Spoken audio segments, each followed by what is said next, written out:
linfedema. Este es un trastorno crónico causado por el transporte anormal de la linfa. Se caracteriza por edema de una o más extremidades y a veces del tronco y genitales. El líquido se acumula en el tejido intersticial cuando hay un desequilibrio entre la producción y la absorción de linfa, un proceso regulado en gran medida por las fuerzas de Starling. La deficiencia, reflujo o obstrucción de los vasos linfáticos altera la capacidad del sistema linfático para reabsorber las proteínas que se filtraron de los vasos sanguíneos y la carga osmótica del tejido favorece la acumulación intersticial de agua.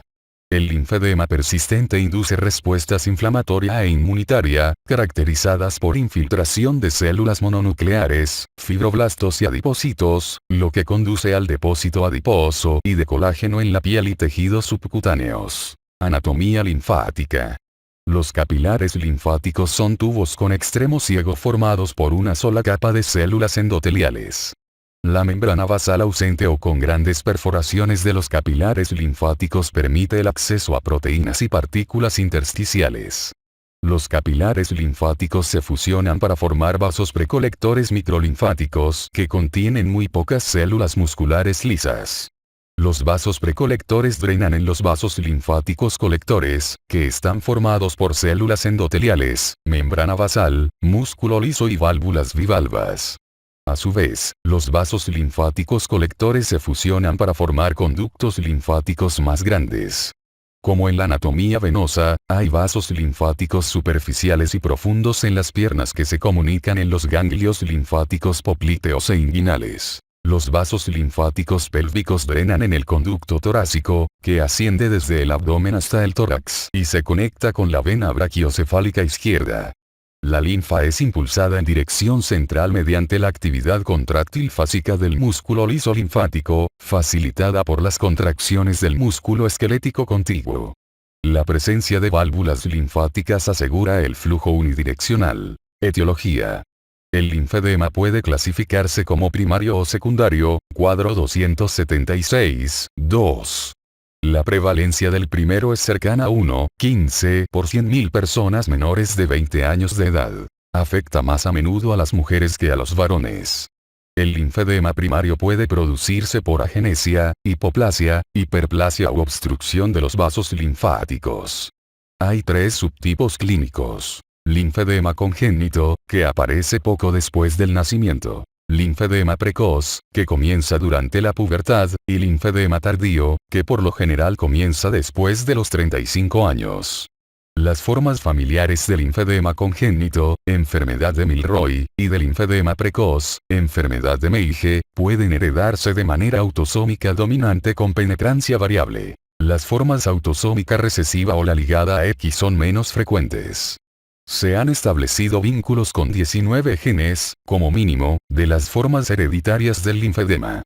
Las mutaciones de genes que expresan el receptor del factor de crecimiento endotelial vascular 3, VGRF3, vascular endotelial growth factor receptor 3, que es un elemento determinante de la linfoangiogénesis, causan la enfermedad de Milroy y una mutación del gen que codifica el factor de crecimiento endotelial vascular C, VGFC, vascular endotelial growth factor E, un ligando de VGFR3, que puede causar un fenotipo similar al de la enfermedad de Milroy. La mutación del gen LSC1 se vincula con el síndrome de colestasis linfedema. Mutaciones del gen FOXC2, que codifica un factor de transcripción que interactúa con una vía de señalización participante en el desarrollo de los vasos linfáticos, causan el síndrome linfedema distiquiasis, en el que hay linfedema precoz además de una doble hilera de pestañas. Hay descripciones de una mutación en SOX18, un factor de transcripción proximal a la diferenciación de las células endoteliales linfáticas en pacientes con linfedema, alopecia y telangiectasias, síndrome de hipotricosis, linfedema, telangiectasia. Las mutaciones del gen CSB1, que intensifica el efecto linfangiogénico de VGFC, causan el síndrome de linfangiectasia linfedema de NCAM, y las mutaciones del gen KIF11 se vinculan con el síndrome de microcefalia linfedema. Las mutaciones del gen GATA2, implicado en el desarrollo de las válvulas linfáticas, causan linfedema y predisposición a la leucemia mieloide aguda. Los pacientes con aneuploidía cromosómica, como síndrome de Turner, síndrome de Klinefelter o trisomías 18, 13 o 21, pueden padecer linfedema. Las anomalías vasculares sindrómicas asociadas con linfedema incluyen los síndromes de Klippel-Trenaunay y de Parkes-Weber. Otros trastornos relacionados con linfedema suelen ser el síndrome de Noonan, el síndrome de uñas amarillas, el síndrome de linfangiectasia intestinal, la linfangiamiomatosis y la neurofibromatosis tipo 1. El linfedema secundario es un trastorno adquirido causado por el daño o la obstrucción de los conductos linfáticos hasta entonces normales. Los episodios recidivantes de linfangitis bacteriana, casi siempre debida a streptococos, son una causa muy frecuente de linfedema. La causa más frecuente del linfedema secundario en el mundo es la filariasis linfática, que afecta a más de 120 millones de niños y adultos en el mundo y produce linfedema y elefantiasis en 14 millones de esas personas afectadas. Capítulo 228.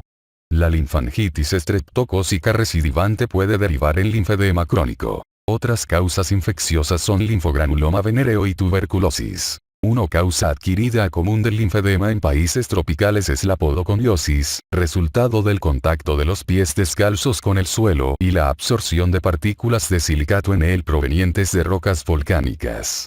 En países desarrollados, la causa más frecuente del linfedema secundario es la escisión quirúrgica o la radiación de los ganglios linfáticos axilares o inguinales para el tratamiento de neoplasias malignas, como cánceres de mama, cervicouterino, de endometrio y de próstata, sarcomas y melanoma maligno. El linfedema del brazo ocurre en 13% de las pacientes con cáncer mamario después de la disección de los ganglios axilares y en 22% después de la cirugía y radioterapia.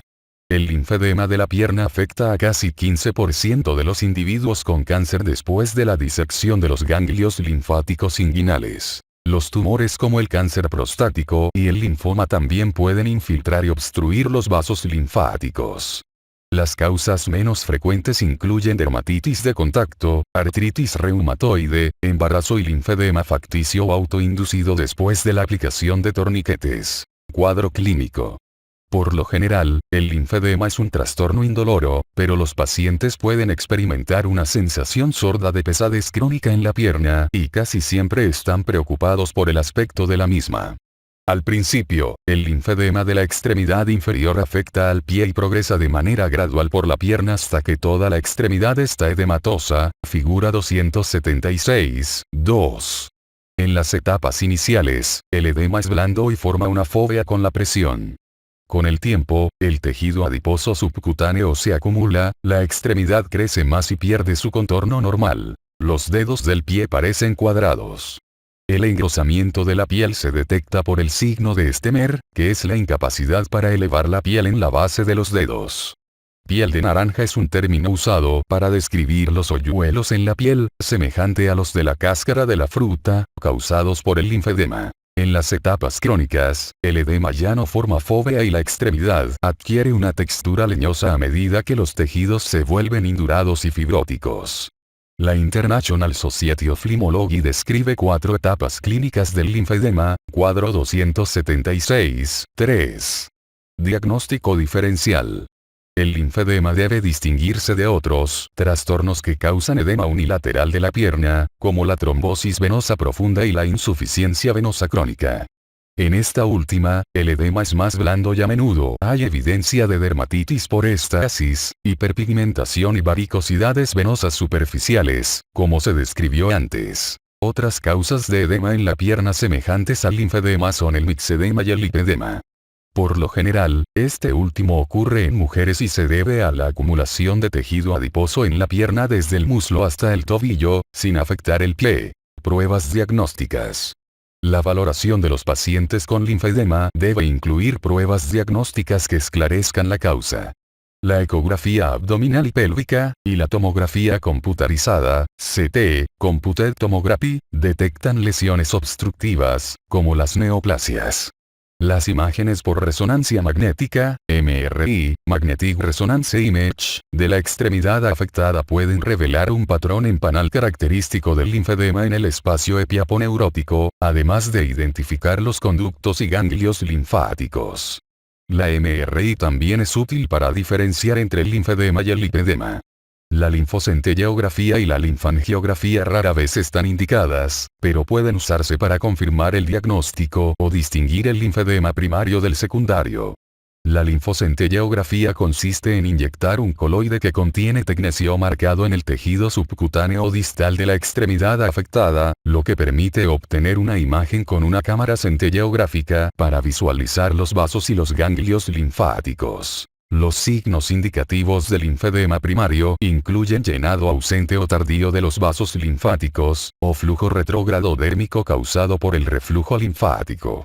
Los signos del linfedema secundario incluyen dilatación de los vasos linfáticos distal a una zona de obstrucción. En la linfangiografía se inyecta material de contraste con yodo radiactivo en un vaso linfático distal ya aislado y con una cánula instalada. En el linfedema primario, los conductos linfáticos son inexistentes, hipoplásicos o ectásicos. En el secundario, los conductos linfáticos a menudo se ven dilatados debajo del nivel de la obstrucción. La complejidad para la canulación linfática y el riesgo de linfangitis por el medio de contraste limitan la utilidad de la linfangiografía. Un nuevo estudio de imágenes ópticas con un pigmento fluorescente cercano al infrarrojo podría permitir obtener imágenes cuantitativas del flujo linfático. Tratamiento: linfedema. Los pacientes con linfedema de las extremidades inferiores deben mantener un cuidado meticuloso de los pies y de las piernas para evitar la linfangitis y la celulitis. La higiene cutánea es importante, y pueden usarse emolientes para prevenir la sequedad. A menudo son útiles los antibióticos profilácticos. La infección micótica debe tratarse de manera enérgica. Debe recomendarse a los pacientes que realicen una actividad física. La elevación frecuente de la pierna puede reducir el edema. Está indicado el apoyo psicosocial para ayudar a los pacientes a enfrentar la ansiedad o depresión derivadas de la imagen personal, la autoestima, la discapacidad funcional y el temor a perder la extremidad. La terapia física puede ser útil, incluido el masaje para facilitar el drenaje linfático. El tipo de masaje usado en la fisioterapia descongestiva para el linfedema consiste en compresión leve de la piel de la extremidad afectada para dilatar los conductos linfáticos y aumentar la motilidad de la linfa. Se aplican vendajes compresivos de múltiples capas después de cada sesión de masaje para reducir el edema recidivante. Luego de la reducción óptima del volumen con la fisioterapia descongestiva, se colocan medias de compresión graduada. En ocasiones pueden aplicarse dispositivos de compresión neumática intermitente en casa, para facilitar la reducción del edema.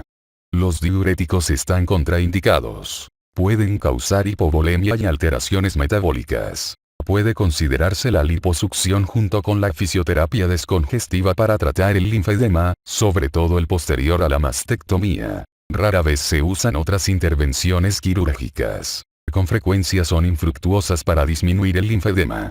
Se han practicado procedimientos microquirúrgicos de anastomosis linfático-venosas para redirigir el flujo linfático de los vasos obstruidos hacia el sistema venoso. En algunos casos graves de linfedema se practican procedimientos reductivos de la extremidad para resecar tejido subcutáneo y piel excesivos, a fin de mejorar la movilidad. La linfangiogénesis terapéutica se ha estudiado en modelos de roedores con linfedema. La expresión excesiva de VEGF genera nuevos vasos linfáticos y mejora el linfedema en un modelo murino de linfedema primario, y la administración de VEGF-C o VEGF-D estimuló el crecimiento linfático en modelos preclínicos de linfedema posoperatorio. Se pueden lograr beneficios adicionales cuando se administra junto con la transferencia de ganglios linfáticos. Se necesitan estudios clínicos en pacientes con linfedema para determinar la eficacia del tratamiento de transferencia génica y de los tratamientos celulares en el linfedema.